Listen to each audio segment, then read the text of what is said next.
રામ રામ ખેડૂત મિત્રો, ખેડૂતોની ચેનલ સૌરાષ્ટ્ર માર્કેટમાં તમારું હાર્દિક સ્વાગત છે। આપણે આ વિડીયોમાં જાણીશું અમરેલી માર્કેટ યાર્ડના ભાવ।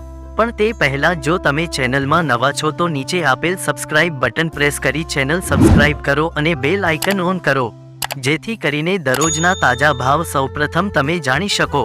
હવે આપણે જાણીશું આજના ભાવ। આજના ભાવ આ પ્રમાણે રહ્યા હતા।